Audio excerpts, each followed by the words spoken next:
TJ, what made them so difficult to get off the field on third down? They obviously executed well and made plays in moments where plays needed to be made, and we weren't able to get off the field. And there was a stretch there where they were able to run the ball on us, and that's kind of what led to those long drives. I think there were 14 to 16 play drives, something like that. And obviously, when numbers are limited, it's just a long time to be out in the field. And tip the cap to those guys. They had a great game plan and they executed better than we did. An injury to Nick. Just see Jeremiah step up in his first game, his debut. Yeah, I mean, I'll have to watch the film on how Moon did, but he's prepared really well since he's been here, and it's the next man up mentality. It always has been. TJ, with the delay to start the game, what does that do for you guys from a player's perspective? No, I just have to stay locked in. Mike T does a great job of in training camp putting us in those types of situations so that when it happens, I mean, I didn't even think we had one in the preseason this year, so we have to understand that both sides deal with it, and I feel like we handled it well.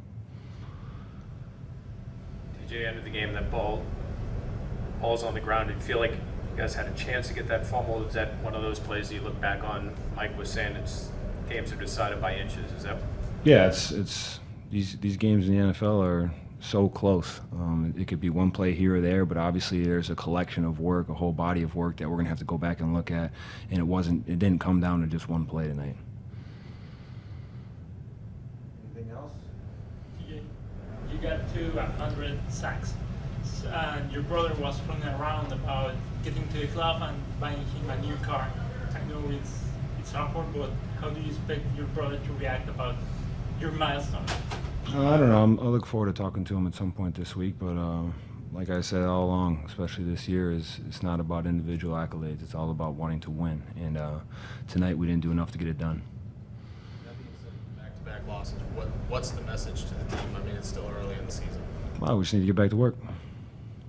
Alan said that miscommunication has kind of been a key to the, I guess, mishaps throughout the last two games. Any way to fix that, or I guess how do you guys approach that? Yeah, I'm sure we'll come up with a plan after we watch the film. Obviously, when the home environment is as loud as it is, that always creates a challenge for defenses. But we can't make excuses. We just need to move forward and put out a better product. Good. All right. Thanks, guys. Justin, these slow starts have been a recurring theme with this team.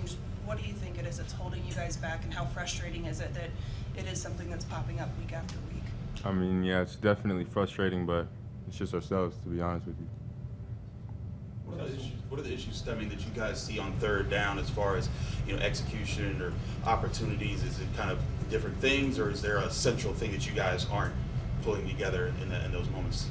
Yeah, I mean, penalties make it hard, especially when you're in third and manageable, third and short. If we get those penalties to make it, third and 10 or third and longer, whatever it is. Of course, that's going to make it harder.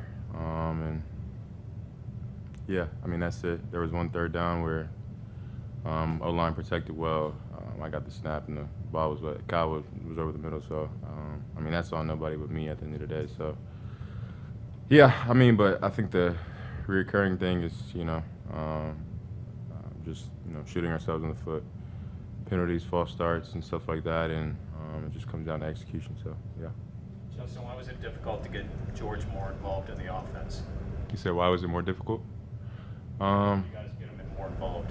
Yeah, Trevon, he's traveled with GP a little bit, and he's a good corner. But GP's also a good receiver, so he just didn't get involved as he usually does today. So yeah. As an offense, how frustrating is it when the defense forces 3 turnovers, gets 3 stops, and you don't get any points out of that? How much does that hurt a team? Yeah, I mean, it certainly doesn't help, when our defense gets takeaways and we don't capitalize off of those. So, I mean, it's pretty self-explanatory. I mean, you don't really have to explain it at the end of the day. So it's just capitalizing and taking advantage of those opportunities when the defense does get us the ball back. One of the talking points coming into the week was you guys had a lot of tape of them with Parsons and Lawrence, but then they were subtracted due to injury. You talked about it during the week, being ready for the double-A gap pressure it like to bring. How did you feel like you guys adjusted to what you might not have known about Dallas's defense coming into this one? I think we're solid. I think we held up. Well, I don't think they did anything too crazy, to be honest with you. Yeah, but I think we were prepared protection-wise for the AA stuff, for sure. You guys broke some tendencies and took some shots on first down this week. Do you feel like if you maybe hit one or two of those that the offense would have got going a little bit earlier? Most definitely. The leak to Connor, probably 6 inches away from a big play. And, there were some more mixed in for sure. But, of course, explosive plays also, will always help the offense get going and definitely kind of get the offense in a rhythm for sure. Was that one to Darnell? Was that supposed to be like a back shoulder throw, or what was the? Yeah, I think I just threw it too high, to be honest. He's a big body. 28 was pretty tight in coverage, but he didn't have eyes back, so I probably could have put it lower. And the worst thing would have happened was a DPI or incomplete pass, which it was. So I just got to give him more of a chance on that. I told him that. Justin, do you feel like this offense knows what its identity is or has its identity right now, or do you think that's still forming? No, I think we have our identity. What is that identity? What are the identity options in football? I've never heard of a team having an identity. I think we have an identity. I just don't know, what it is. Like, I never heard necessarily an option for, an identity. I think we ran the ball well today. Like I said, I think we just missed shots and, shot ourselves in the foot again. So, I don't think, we're one of those teams looking for identity. I think we know who we are.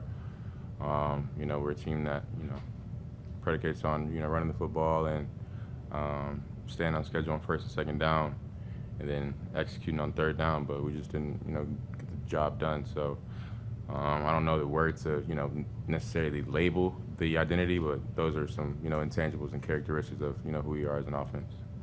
You get pulled out of the game. Does the official come to you? How did that go? I guess, yeah. I mean, I told the official I was fine, and then I guess somebody from upstairs told him to, pull me out and check me out. I felt like I didn't even get hit in the head, to be honest with you, but just following protocol at the end of the day. Anyone else? Is it frustrating to just have those situations, you talk about, shoot yourself in the foot and those kind of different things and, slow starts and things like that. Is that just kind of frustrating as an offense? Most definitely. All right. Appreciate you.